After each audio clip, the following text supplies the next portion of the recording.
Oi, o Agro Record News está no ar. Seja bem-vindo, bem-vinda. Já ouviu falar em pasto hidropônico? É uma técnica de produção de alimentação para o gado sem o uso de solo, onde as sementes de cereais como cevada, milho ou trigo germinam e crescem em bandejas, recebendo água e nutrientes. Alimentação para equinos e bovinos, assim, bem verdinha, fresca e nutritiva em bandejas. É aqui neste galpão climatizado que é produzida a forragem verde hidropônica.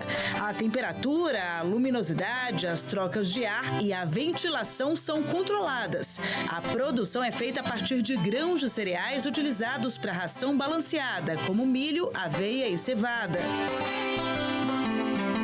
Todo o processo produtivo desse tipo de forragem começa nesse galpão, que é totalmente escuro e tem um motivo para isso, você vai saber por quê.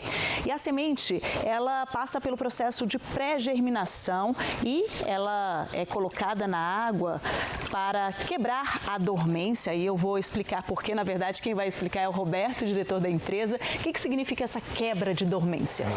É importante a gente lembrar que o grão, quando ele está desidratado, seco, ele se preserva e se conserva assim. O start da semente para o início da germinação é a umidade. Então, quando a gente enterra ela recebe a umidade da terra e a partir daí desenvolve a germinação. Nós vamos imitar a natureza, né, fazendo isso dentro de tanques como esse, que vão receber por 24 horas a semente, para que ela, né, receba a quantidade de umidade e água suficiente para que a quebra aconteça.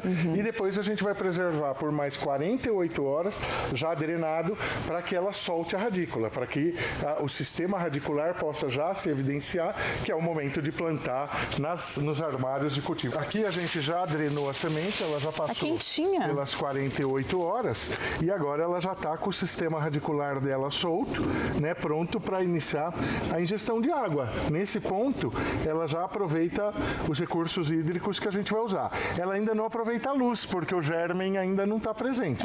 Mais 2 dias o germen vai estar presente e aí elas são transferidas para a câmara luminosa. E por isso que o galpão é escuro. Escuro, para a gente controlar a quantidade de luz por dia e, diga-se de passagem, a gente estressa a planta nesse aspecto, levando até 18 horas por dia de iluminação. Na natureza seria normal 12. Depois de 48 horas, então, as sementes germinadas vêm para este outro galpão para serem plantadas em sistema hidropônico, ou seja, água. Tem água agora até o fim, né? É isso. E olha, a gente cultiva sem substrato. Nós não temos terra, nós não temos absolutamente nada, a não ser a semente plantada direto na bandeja. Quando a gente chega com a semente nesse ponto, a radícula está solta, é o que nós vimos ali na área de germinação, a gente vai plantar aqui. E aqui, nesse anexo, que não tem luz, que é só água, ela vai ficar até chegar nesse ponto. Seriam depois mais de um dia, então. horas. Isso. Não, dois no caso. Dias. 2 dias, então, elas chegam nesse ponto aqui, ó. Vamos mostrar. Isso, olha aqui, ó. Já em ponto de ser transferida para a luz. Nesta etapa, o desenvolvimento da planta é mais rápido, porque as sementes recebem luz e água com fertilizantes praticamente o tempo todo.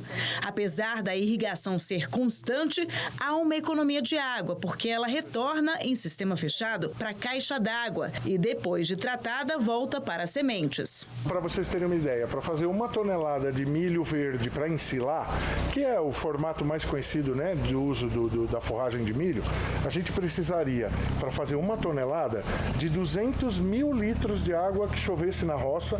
Esse é um cultivo que demora 90, 100 dias. A gente vai produzir a mesma tonelada, ao invés de 200 mil litros, com 1.000 litros de água. E depois de 7 dias, então, essa planta, essa semente, esse alimento para o gado, para o cavalo, ele fica dessa forma. Fica pronto assim. Por isso que a gente chama tapete hidropônico, né? Porque ele vem com a raiz, que é composta, né, do próprio processo produtivo, não é uma cama, não é nada, é a própria raiz do grão germinado, as folhas, né, e o grão germinado e o não germinado. A gente transforma amido em proteína verde de alta digestibilidade, com muita entrega de nutrientes. A gente está falando de muitas vantagens, agora isso fica mais caro para o produtor? Não. A gente consegue economizar até 50% do custo de produção. No curral, Afinal, o alimento claramente foi aprovado. O seu Arcelino está completando 1 ano com um novo sistema de produção de forragem. Com este protocolo vertical, ele está economizando terra para plantação de silagem e água. Atualmente, 20 vacas são alimentadas e o produtor sentiu a diferença no gado. 6 meses de seca, então o animal sente muito. E isso aqui é uma forma de dar mais condições para o animal não sentir o peso da seca, né? Agora, ele quer ampliar o sistema. A primeira experiência de 12 meses, quase isso, foi para ter essa certeza, né? Da eficácia do sistema todo. Então, como eu vou dobrar a estrutura, eu digo que valeu a pena.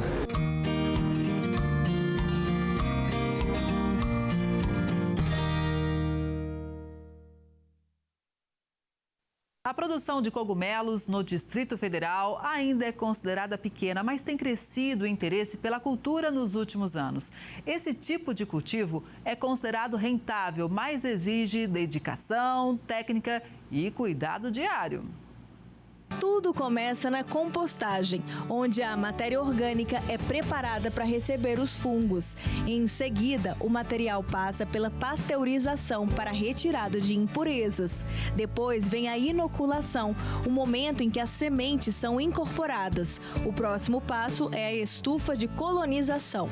Essa fase ela dura em torno de 2 semanas.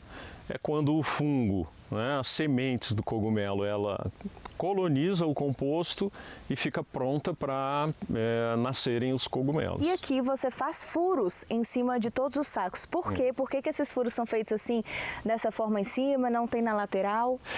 Eu priorizo os furos só na parte superior do saco, porque como um saco fica muito encostado no outro, eles ficam sem espaço para nascer nas laterais. Onde tem furo, deve nascer um cacho.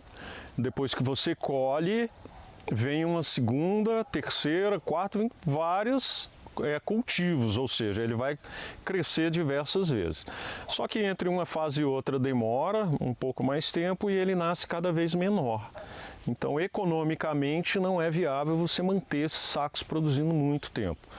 Eu, particularmente, deixo em torno de 35 dias, suficientes para fazer aí de 3 a 4 colheitas. Por fim, nesta outra estufa, os cogumelos encontram as condições ideais de luz, temperatura e umidade para se desenvolverem até o momento da colheita. Nós fazemos aqui de 2 a 3 colheitas diárias, que é para os cogumelos estarem sempre sendo colhidos no ponto ideal para o cliente. Para valorizar a cultura e ampliar o acesso a mercados, os produtores do DF têm contado com o apoio da Emater. A gente consegue analisar se a atividade dele está tendo rentabilidade ou não.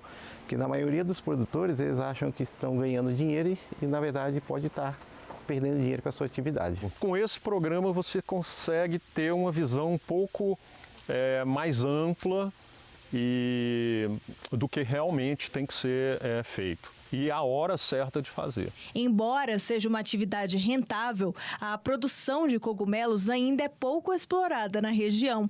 Mas com demanda em alta e incentivo de instituições como a Emater, o setor pode gerar mais oportunidades no coração do Cerrado. Converse com outros produtores que já estão na atividade há bastante tempo, conheça o mercado e a atividade promissora aqui no Distrito Federal, porque nós temos pequenas propriedades e os produtores podem fazer, em pequenas áreas, fazer essa produção tranquilamente. Os canteiros suspensos viram opção para a cultura de hortaliças em Goiás. A técnica que não usa terra para plantar tem gerado bons resultados para quem apostou no sistema. Alfaces e coentros estão em cultivo nesta horta urbana que fica em Anápolis, a 55 quilômetros de Goiânia. Mas o Serafim Júnior resolveu inovar. Ele não queria aquele sistema convencional de canteiro de terra. Aqui a gente trabalha com sistema de bancada suspensa na areia, com fertirrigação, não via gotejo. Podemos dizer que esse tipo de cultivo é vantajoso também para o meio ambiente. Aqui não vai nenhum agrotóxico. Além disso, a água usada na irrigação por gotejamento é reaproveitada. Isso graças ao sistema implantado aqui. O canteiro fica em cima de um estaleiro de madeira. A bancada, ela é feita com telha. Acima da telha é colocado o plástico. Acima do plástico é colocada a brita, a manta. E acima da manta fica a areia, onde vai ser feito o cultivo realmente da alface. Esse lote aqui é de 12 por 30. Uma boa parte tem um barraco e a outra parte foram feitos os canteiros, que tem cerca de 60 centímetros, essas bancadas suspensas. Então dá para colocar várias aqui no lote. Dá para aproveitar bem o espaço, né, Júnior? Isso mesmo. Com a implantação desses canteiros suspensos e também o plantio escalonado, você tem uma produção aqui semanal de hortaliças o ano todo. A gente vai mostrar aqui agora essa areia. Que areia é essa? Como que é feito esse tratamento para poder receber então as mudas de alface, de coentro? Essa areia é uma areia lavada, que ela é de rio. Uma areia grossa? Isso, uma areia grossa. Quando a gente vai fazer o replantio, né, da cultura, a gente faz a desinfecção apenas com vinagre de maçã. Então a gente faz a desinfecção antes do plantio e o vinagre faz todo o trabalho dele, desinfecção da areia. A fertirrigação também é um diferencial, já que todos os nutrientes que a planta precisa foram dissolvidos na água. E aqui as hortaliças são irrigadas dentro de períodos programados. Toda a água que é utilizada aqui no sistema, que pode até estar na bancada, ela é recolhida totalmente para a caixa d'água de volta e quando é feito o novo acionamento da bomba, ele é reutilizado, então não tem desperdício de água. O horticultor não esconde a satisfação em estar apostando neste sistema. O negócio tem dado tão certo que o Júnior não está conseguindo atender a clientela com apenas 5 canteiros em atividade. Agora, ele construiu mais 5 unidades. Isso tudo para ampliar a horta que fica no lote da casa dele. Aqui na horta tem alface crespo, crocante, tem o americano também. E a gente percebe aqui, ó, nas mãos do Júnior, que as plantas estão bonitas. Como dá para ver aqui nesse pé, né, que a gente fez a colheita agora, a gente fez a colheita com a raiz, para ela ter uma duração maior na mesa do nosso cliente, porque a pessoa para consumir um alface desse aqui demora alguns dias. Então com isso, com a raiz, ela dura bem mais e ela tem um desperdício de folha bem menor, pois essas folhas que estão aqui embaixo, ela fica em contato com a areia e não tem aquela questão de desperdício.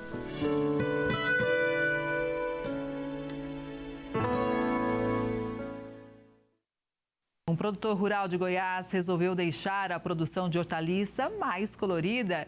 Em meio aos vários tons de verde, ele colocou verduras roxas. Como resultado, conseguiu aumentar a rentabilidade e deixar a horta mais bonita.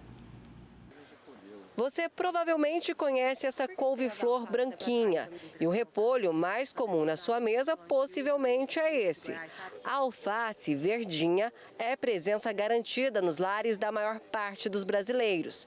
Mas nessa horta de Aparecida de Goiânia, algumas verduras chamam a atenção pelas cores fortes e diferentes.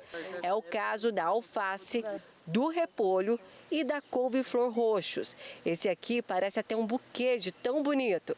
Delcimar é horticultor há 40 anos e viu esse tipo de verdura mais chamativa ganhar aos poucos o coração do consumidor. Aumentou bastante, né? Porque hoje a dona de casa, os buffets, tudo adora fazer os pratos enfeitados, que como os outros atrai mais a vontade de se alimentar, né? Delcimar explica que o gosto dos alimentos coloridos para os tradicionais não muda. Mas e o preço? Muito pouco a diferença de valores. É um pouquinho mais salgadinho. O colorido? Não, praticamente um pouquinho é bem pouco mesmo, não dá muita diferença não. Tanto a alface roxa quanto o repolho produzem um ano inteiro, diferente da couve-flor. Essa daqui tem uma peculiaridade, né? Qual a diferença dela para a couve-flor branca? Essa aqui é uma couve-flor roxa, couve-flor híbrida. As couve-flor hoje, elas se enquadram na família da Brássicas e elas têm a janela. Então essa couve-flor roxa ela é uma couve-flor de inverno, A janela dela é de fevereiro a junho e semeio. E manejo é o mesmo manejo da couve-flor branca, que é a mais conhecida no mercado. Wellington, que é o responsável técnico pela horta, explica o motivo dessa coloração. Foi vários estudos, né? Melhoramento genético, cruzamento de 2 materiais híbridos para chegar a esse potencial, essa coloração. Os tons mais vivos, além de deixar o prato mais bonito, deixa também mais nutritivo. Afinal, as cores carregam não só beleza, mas nutrientes diferentes. Por isso, quanto mais colorido o prato, melhor. Os alimentos arroxeados são ricos em antocianinas, que é um dos antioxidantes naturais mais potentes que encontrados na nossa alimentação. Extremamente bom para a saúde cardiovascular, controle da pressão arterial, riquíssimo em substâncias que combatem as nossas células, né? Principalmente protegendo nosso DNA e RNA contra doenças, por exemplo, contra o câncer, o envelhecimento, doenças autoimunes, doenças metabólicas e por aí vai. E antes de terminar essa reportagem, vai aí uma dica valiosa. Na hora do cozimento da couve-flor roxa, sempre colocar um pouco de limão ou vinagre para ela manter essa coloração. Após o cozimento, vai manter esse roxo intenso. O cultivo de lúpulo está em expansão em todo o país. De olho nesse mercado, produtores de cedral no interior de São Paulo têm apostado no melhoramento genético das plantas para atender a demanda da indústria cervejeira. 28 variedades estão em fase de testes com resultados promissores. A plantação de lúpulo nesta propriedade rural de Cedral é a primeira e única deste tipo de cultura na região noroeste paulista. As primeiras plantas têm mais de 10 anos. Hoje os negócios também giram em torno do melhoramento genético de 28 variedades, utilizadas na produção de cerveja. Estamos mexendo bastante com melhoramento genético, já temos 5 variedades aí bem adaptadas ao clima brasileiro. E essa é uma das, não só nossa esperança, como de todo produtor brasileiro, ter uma variedade, um híbrido brasileiro, bem adaptado ao clima e resistente às doenças aqui já instaladas. Atualmente, o Brasil produz menos de 2% do lúpulo utilizado pela indústria cervejeira. O principal obstáculo para a produção doméstica era o clima.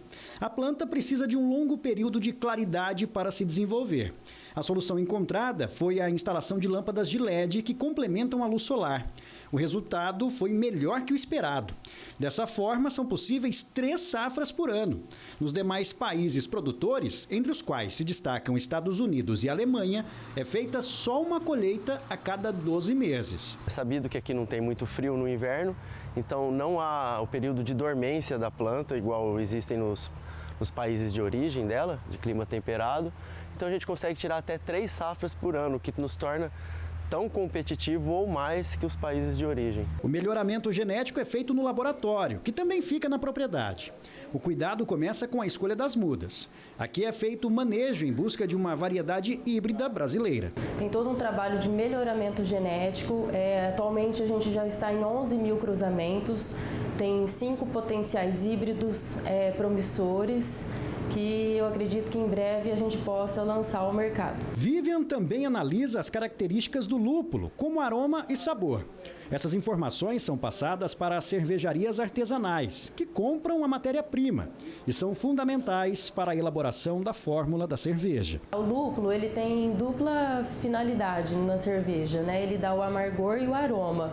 Então é de grande importância o produtor adquirir as mudas de viveiros confiáveis, que tenham uma rastreabilidade genética, que ele possa garantir uma produção em campo com qualidade, com desempenho e poder oferecer às cervejarias ou indústrias. O cultivo do lúpulo tem crescido no estado de São Paulo, segundo a Secretaria de Agricultura e Abastecimento. Atualmente, são 30 produtores. E o motivo para isso é que a planta tem um alto valor agregado e, por isso, não é necessária uma grande área para que a cultura seja rentável. Aqui mesmo onde nós estamos, o espaço reservado para a plantação é de apenas meio hectare. Segundo os últimos estudos que foram realizados em 2024, a cultura do lúpulo aqui em São Paulo tinha cerca de 27 produtores que ocupavam um espaço equivalente a 24,4 hectares de terra.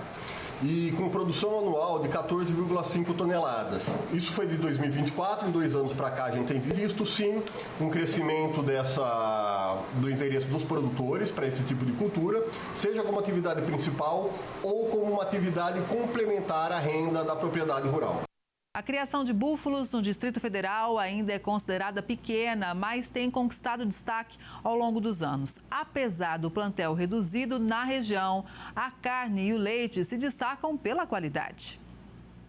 Apesar do tamanho e da força desses animais, dos chifres enormes, com um manejo adequado, eles são extremamente dóceis. Nesta fazenda, que fica na área rural do Paranoá, a maioria é fêmea. Há 13 anos, o Luciano decidiu criar búfalos, isso na região de Goiás. Ele tem uma fazenda lá e aqui no Distrito Federal ele iniciou a criação em 2015. Luciano, por que o senhor decidiu então criar búfalos? Eu conheci esses búfalos na fazenda de um amigo e gostei. Ele mostrou que era uma atividade que poderia ser rentável, é diferente, né? E Brasília tem uma demanda boa para os produtos de búfala, os queijos, mussarelas, burratas que a gente produz. O foco do pecuarista é a produção de leite, que ainda na fazenda é transformado em queijo. O leite da búfala, né, é um leite diferenciado. Sim, é um leite que tem mais proteína. Ele tem mais proteína, ele tem mais cálcio, ele tem mais sólidos, ele tem mais gordura. Mas é muito saudável. Mas é a gordura boa. Aí a carne, ela é mais magra. Sim, aí a carne é mais magra. E como é que é o manejo dos búfalos? Eles são praticamente confinados. A gente tem a silagem, tem as capineiras, fazemos a alimentação diretamente nos coxos, né? E uma vez por dia a gente tira o leite. As búfalas não são tão produtoras, produzem pouco leite. Embora que o leite delas rendem mais no queijo, então um leite de vacas você vai gastar 10, 11 litros para fazer um quilo de queijo. Com a búfala você usa 5, 6 litros, você consegue fazer 1 quilo de queijo. Luciano diz que os animais se adaptaram bem ao nosso clima, mas é preciso ter muita sombra e água fresca. Na alimentação, capim, cana, cevada, silagem de milho, ração concentrada. Tudo é produzido aqui. O pecuarista também trabalha com melhoramento genético. A gente está agora no bezerreiro da fazenda, que tem cerca de 100 filhotes. E olha que interessante, normalmente quando o bezerro nasce, ele é logo apartado da mãe, justamente para que essa mãe produza mais leite. Mas aqui não, metade do dia esses bezerros ficam com a mãe, né, Luciano? Isso, a gente preconiza criar bem os bezerros e deixando esse leite que seria retirado à tarde para eles, né? A gente faz a apartação deles à tarde e eles passam a manhã até 2 horas da tarde, 2h30, com as mães. E aí eles vão de agora até 6 horas da manhã, ficam apartados e esse leite que as mães vão ter daqui para lá é que eu vou tirar amanhã. E eu não poderia terminar essa reportagem sem mostrar, sem apresentar os queijos do Luciano. Conta pra gente quais são essas variedades. Aqui agora a gente vai degustar um queijo frescal, a ricota, a mussarela fresca, que é essa aqui, e a mussarela em barra. Olha, gente, que delícia. Muito bom. Gostoso e saudável. Obrigada, Luciano, por nos receber, viu? Obrigado a vocês. Sucesso. Foi um prazer. Um lugar tranquilo, protegido pelas montanhas, onde a tradição dos negócios passa de pai para filho. Você vai conhecer as curiosidades da capital do ovo, uma cidade em que as galinhas têm lugar de grande destaque. Bem-vindos a Santa Maria de Jetibá. Essa cidade no interior do Espírito Santo tem um título de que todos se orgulham, a da capital do ovo. São cerca de 400 galinhas por habitante. Hoje é a capital do ovo, né? Quando eu vim pra cá não era só o início. Não é difícil notar o tanto que a galinha é importante por aqui. E olha ela aí, elevada símbolo municipal. Eu queria entender se na capital do ovo o povo come muito ovo. Come muito ovo todos os dias. No ano passado, quase 57 bilhões de ovos foram consumidos no país. E esse número deve crescer 7,5% esse ano. Para atender a tamanha demanda, é preciso muita galinha. E desse tipo de produção, Santa Maria de Jetibá entende muito bem. Pela cidade são mais de 17 milhões de galinhas que botam todos os dias 15 milhões de ovos. Se a gente fizer uma rápida conta por ano, são 5 bilhões de ovos. Curiosamente, se a gente colocar em linha reta toda essa produção anual, a gente sai daqui de Santa Maria de Jetibá e chega até o Japão, do outro lado do mundo. Mas para a gente construir, digamos, essa ponte, é preciso muita dedicação de quem resolveu trabalhar com as galinhas. Por aqui, a produção de ovos é um negócio de pai para filho. Estou levando meus netos para seguir aquilo que eu comecei, agora em dezembro vai fazer 63 anos de atividade. Carlos se orgulha de seguir a tradição. Rapaz, você pensar que você está produzindo o alimento mais importante do mundo, o melhor alimento do mundo, que só pede para o leite materno, é um prazer. As aves chegam na granja bem novinhas. A gente adquire o pintinho de um dia, ele entra na fase de cria e recria. A espera para o primeiro ovo é de 3 meses, mas vale a pena. 24 anos depois de montar o aviário, Carlos é proprietário de 350 mil galinhas, que produzem milhares de ovos todos os dias. Um dos segredos do negócio é a alimentação. A alimentação das aves é baseada em milho, soja, né, vitamina e mineral.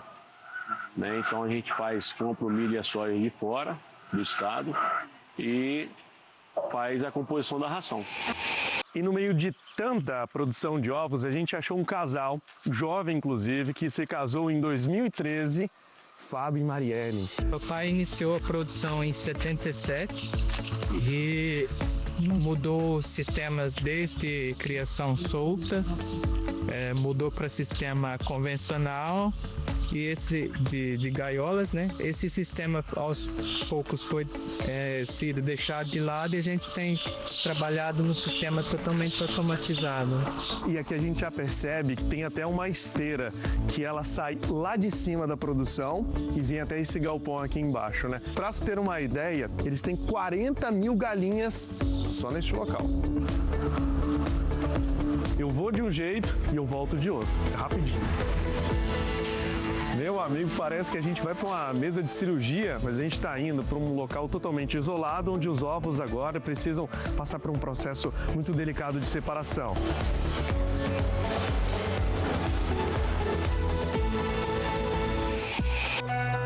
Os ovos produzidos em Santa Maria de Jetibá abastecem Brasil afora, principalmente Rio de Janeiro e Bahia.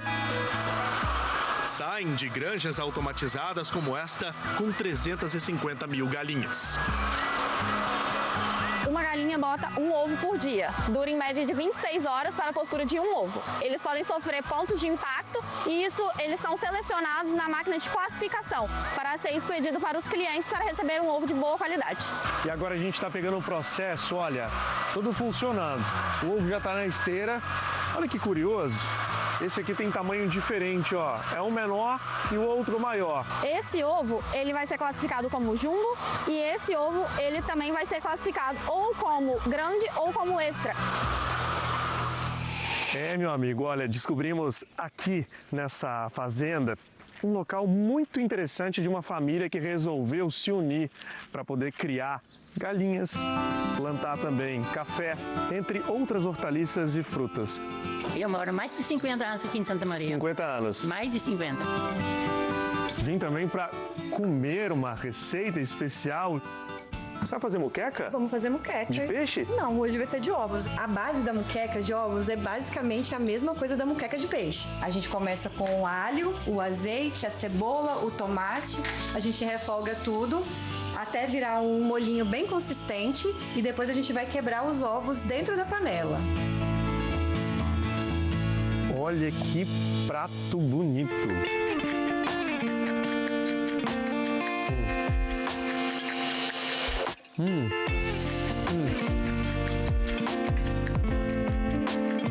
Aprovado? Aprovadíssimo. Um produtor da região de Prata, no Triângulo Mineiro, transformou a criação de carneiros num negócio rentável. O que começou com uma ideia para vender a carne temperada aos amigos virou um rebanho com mais de 400 animais. Anderson cresceu pisando na terra vermelha da fazenda, que fica em Prata, no Triângulo Mineiro. O que começou como um teste entre amigos virou um negócio que tem aroma de tempero caseiro e sabor de conquista. Hoje o carneiro da fazenda chega à mesa de clientes e amigos como um presente da terra. A gente tinha umas cabecinhas aqui pouco e foi aumentando e um dia eu estava sem saber o que fazer com o tanto que aumentou. Começamos a bater e vender para os amigos. Fazia um temperado, uns baldinhos e seccionava as carnes. Com a ajuda especializada, hoje o rebanho conta com cerca de 400 animais. A opção foi investir em raças resistentes, rústicas como a Dorper, que são conhecidas por se adaptarem bem ao clima e também pela qualidade da carne. Fui atrás de reprodutores registrados, optei pela raça Doppler. Estou tentando ir apurando, porque é uma raça que agrega uma carcaça muito boa. Na fazenda, uma regra prevalece. As fêmeas são preservadas. São os machos que seguem para venda num processo que respeita o ciclo natural e prioriza o bem-estar de cada animal. E ainda que a carne ovina não seja a proteína mais popular do Brasil, segundo dados da Embrapa, pequenos e médios produtores como o Anderson vêm ganhando espaço nesse mercado. Pelos cantos da fazenda, cada grupo de ovelhas é separado com cuidado, por tempo, sexo e tamanho.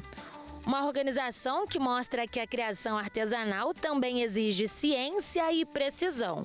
Aqui é o nosso confinamento, você entendeu? Esses aqui são os cordeirinhos recém-nascidos, de 30 dias para baixo, né? E a gente, com 10 dias, eles vêm para cá e eles passam para mamada controlada, que mama cedo e à tarde. Todos os dias. Mistura com a mãe para eles poderem mamar e volta para cá. E eles vão comendo a ração deles, você entendeu? Com 90 dias, não precisa ser exatamente 90, mas o certo, 90 dias, você já pode fazer a desmama deles. Com uma equipe de 3 funcionários, a fazenda segue uma rotina intensa, mas produtiva. De visita na fazenda, Mariana, de apenas 4 anos, se apaixonou pelo cotidiano dos bichinhos. Um primeiro contato que com certeza vai ficar na memória. O que você achou? Eu achei eles muito bonitinhos. E como que foi a experiência de dar uma mamadeira para eles? Muito boa. O próximo passo é claro, continuar investindo na qualidade, aprimorando os processos e aumentando a produção, sem perder a essência artesanal que dá identidade ao negócio. Se você for selecionando o plantel, for melhorando e nutrindo cada vez mais, você consegue atingir um alto índice de gemelar, um baixo índice de mortalidade e um ganho de peso espetacular. Você não tem noção do quanto é rápido para chegar ao abate. A cria desmamou com 3 meses, né? Ele já vai para engorda. Com mais 60, 90 dias, você já está batendo ele no auge da carcaça dele.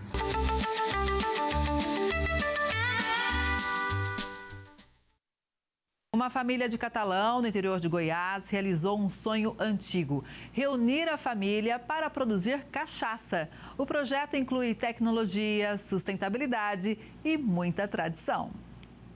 O som das máquinas, o cheiro da cana moída e os barris cheios mostram o que o sonho saiu do papel e se tornou realidade. Com capacidade para produzir mais de 2.000 litros por dia, o Alambique oferece uma linha variada de cachaças, das mais jovens, ideais para drinks, às envelhecidas em barril de amburana, que agradam os paladares mais exigentes.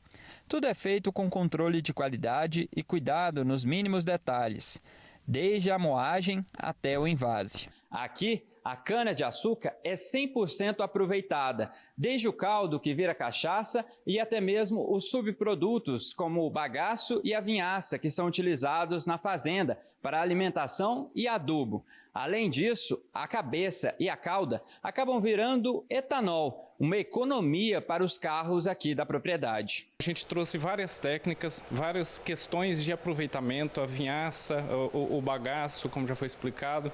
Então a gente tem essa ideia de aproveitar tudo que é de subproduto da produção da cachaça. A vinhaça, que é um resíduo líquido que sobra da destilação, se transformou em solução para adubar o próprio canavial. A ideia surgiu durante os estudos dos filhos do seu João, que viram na agroecologia uma aliada da produção. Além de reduzir os custos, o reaproveitamento da vinhaça evita o descarte incorreto e melhora a fertilidade do solo.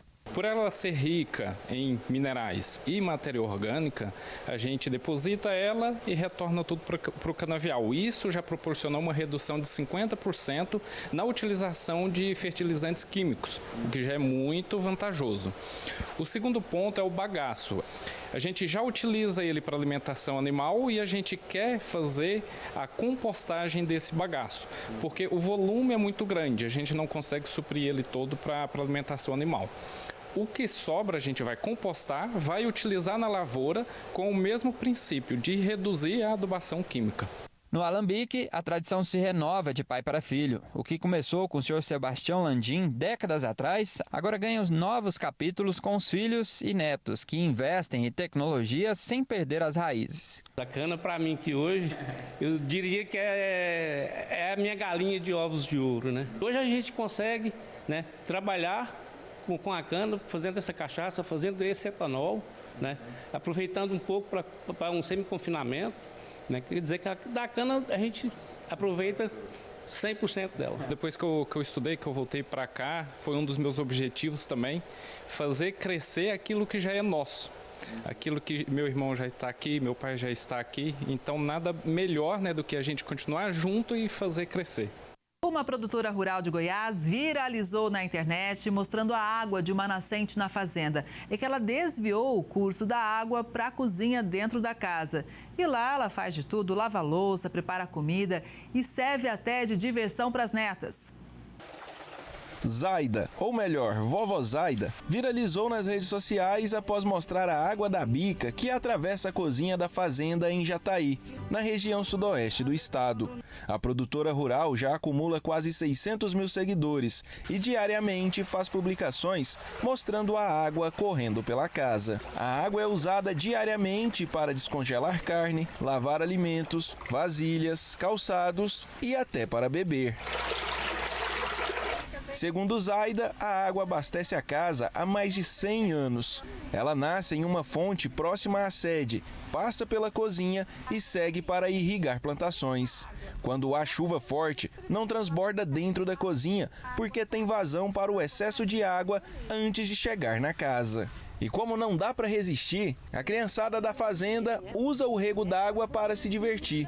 Em alguns vídeos, as netas de Zaida transformam o curso da bica em um tobogã improvisado, mas sempre sob supervisão da família. Apesar do tom de leveza e tradição, o costume também levantou debates entre os internautas sobre a segurança do consumo de água bruta. Especialistas lembram que, mesmo sendo de nascente, o ideal é que a água passe por algum tipo de análise e tratamento para evitar riscos de contaminação, especialmente em períodos de chuva, quando a água pode ficar barrenta. A gente segue agora para Rolim de Moura, em Rondônia, conhecer um consultor florestal que trabalha com a floresta plantada, um modelo criado no estado para incentivar a produção de madeira e reduzir o desmatamento da mata nativa. Você conhece o paricá? Talvez esse nome não seja familiar, afinal estamos falando de uma espécie nativa da Amazônia. Essa árvore vem ganhando aos poucos espaço nas propriedades rurais e ajudando a amenizar o desmatamento. Mas por que o paricá tem se tornado a aposta para quem depende do comércio da madeira? Para responder a essa pergunta, fomos a Rolim de Moura, no interior do estado, conhecer de perto o trabalho deste consultor florestal. O Adilson tem mais de 40 anos de experiência com floresta plantada. Este é um modelo que incentiva empresas que dependem da comercialização da madeira a produzir a própria matéria-prima, reduzindo assim a extração da mata nativa. E aí que entra o paricá, uma árvore que se desenvolve rápido e tem uma madeira ideal para comercialização. O mercado internacional tinha preferência para madeira de cor rosada, que era, no caso, a araucária. Posteriormente entrou a virola e depois a suma-uma rosa. E o paricá, quando teve início, fez a sua primeira exportação em 1989. Então o que aconteceu? O mercado absorveu essa madeira porque tem excelente qualidade, uma coloração que chama atenção, que é branca, né? E trabalhabilidade macia. Então o compensado hoje, carro-chefe para exportação, é o compensado flexível, que você dobra a madeira igual uma folha de papel, né? Aí a construção, móveis, fica mais fácil para você trabalhar a madeira. O paricá hoje tem a sustentabilidade social, ambiental e econômica. Por quê? A floresta nativa, na região amazônica, tem aí um desenvolvimento, um incremento médio anual em torno de 860 centímetros cúbicos. Você cultivando o paricá, temos uma produção média de 37 metros cúbicos hectare ano. Você, ao desenvolver a implantação da silvicultura, nós vamos contribuir com a diminuição na pressão das florestas nativas. O paricá vem ganhando cada vez mais espaço nas propriedades de Rondônia. Aqui nesta fazenda, em Rolim de Moura, o plantio foi em janeiro deste ano, aproximadamente 45 mil pés. A extração está prevista para 2033. Daqui, toda essa produção de madeira deve abastecer o mercado nacional e internacional. E aqui nós temos floresta com 4 anos, essa com 7 meses e posteriormente é 8 anos. O objetivo principal é, nos próximos 12 anos, ter a sua sustentabilidade. Ou seja, toda a tua matéria-prima será produzida através da silvicultura implantada. Rolim de Moura vem se destacando na iniciativa de floresta plantada. Esta empresa está trabalhando para se tornar autossustentável. Aqui, o paricá é processado, armazenado e exportado para mais de 5 países.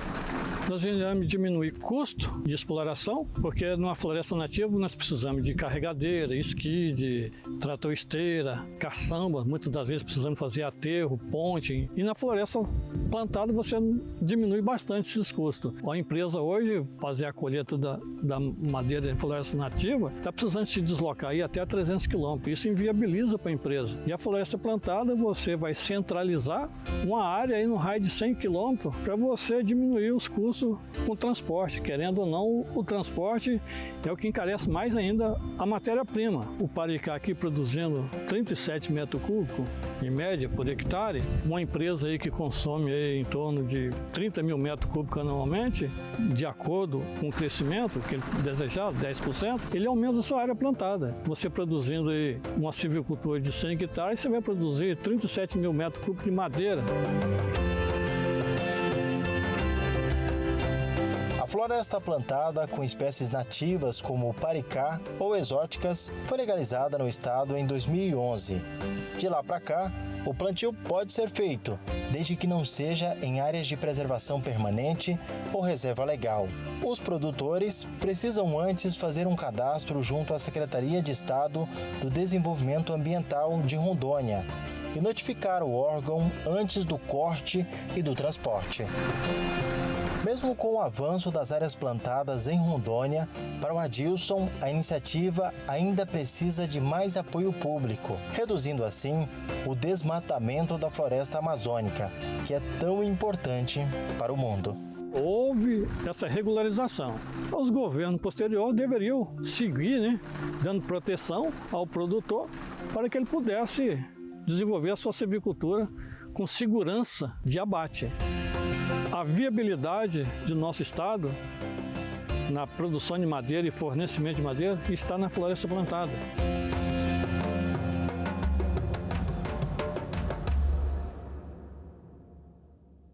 Um casarão que atravessa gerações e guarda marcas de mais de um século. Na região de Uberlândia, em Minas Gerais, a construção resiste ao tempo e mantém as tradições do interior mineiro. A fazenda Pindaíbas está a poucos quilômetros de Uberlândia, na conhecida comunidade de Tenda dos Morenos. Quem recebe nossa equipe, o seu Luiz, dono da fazenda, a Juliana e o Adriano, que são os moradores do casarão hoje. Na entrada, o curral colado à casa traduz um hábito dos produtores de antigamente, acompanhar os animais bem de perto, às vezes até da janela da sala. Por falar em janelas, a grande quantidade delas em cada cômodo e o material usado definem o estilo colonial. O arrimo do curral, feito de pedra tapiocanga, e o paiol de madeira suspenso entregam que o casarão é centenário. 130 anos, para ser mais exata. Tem 41 anos que eu adquiri isso aqui. Na época, eu trabalhava com um rapaz e a família dele herdou isso aqui do avô. Aí, na época, eu consegui comprar isso aqui. Só que quando eu comprei isso aqui, estava uma casa assim, ela é uma casa antiga, eu imagino que ela hoje é mais ou menos uns 130 anos, e eu tive que fazer uma reforma brusca nela, porque ela estava bem detonada, entendeu? Mas aí, durante esses 41 anos, eu venho fazendo, sentando um tijolinho dia a dia. Então, esse aqui hoje é meu sonho. Mas todas essas reformas foram pensadas para manter ao máximo a originalidade do lugar. Esse banheiro, por exemplo, não existia. Foi construído em meados de 1990. Mas uma forma que o seu Luiz encontrou de conservar o estilo foi tirar o portal e a porta de outro lugar e instalá-los no cômodo. Outra entrada modificada por ele foi a do quarto principal. Nesse rumo aqui, mais ou menos, tinha uma porta que dava acesso para esse quarto. O que os antigos faziam? O quarto das filhas mulheres, talvez das crianças, então tinha que passar no quarto dos pais. Aí, na época, eu achei que já não é necessário mais. Eu peguei, ranquei, fechei e isolei o quarto. O forro de algum dos 12 cômodos do casarão ainda é original. Já de outros, como o da cozinha, o seu Luiz precisou colocar. Do lado de fora, uma mangueira centenária que, claro, a família também manteve. Ela fica bem em frente à bica d'água que atravessa a área da casa. Se a gente for pegar os casarões mais antigos aqui da região, você vai ver que uma grande parte dessas casas ainda mantém essas bicas, né? Então, porque não tinha pia, né? Então, o que eles faziam? Eles já colocavam a louça, elas eram feitas em coxos de madeira, né? E eles iam colocando as louças, prato e tudo mais, né? E de vez em quando escorregava o prato e ia cair lá embaixo. Hoje a bica definitivamente não é usada para Juliana lavar louça, mas para refrescar o ambiente, trazer aquele barulhinho gostoso de água e para seguir fluindo como símbolo de uma herança que se recusa a secar.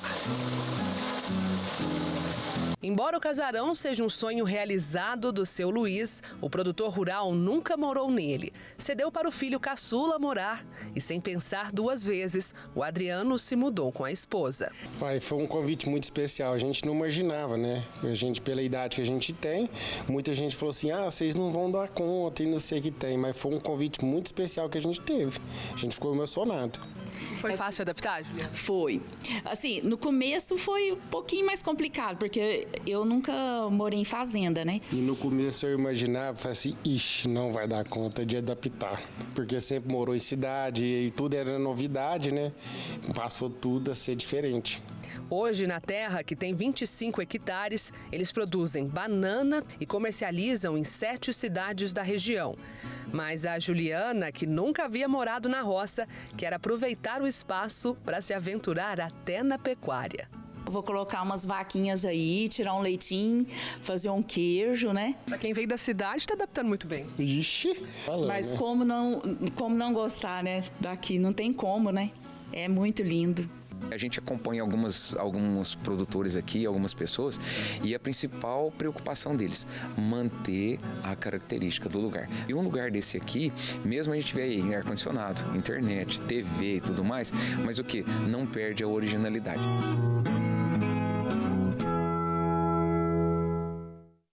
Essa edição do Agro Record News fica por aqui. Obrigada pela sua audiência. A gente se vê no próximo programa. Até lá!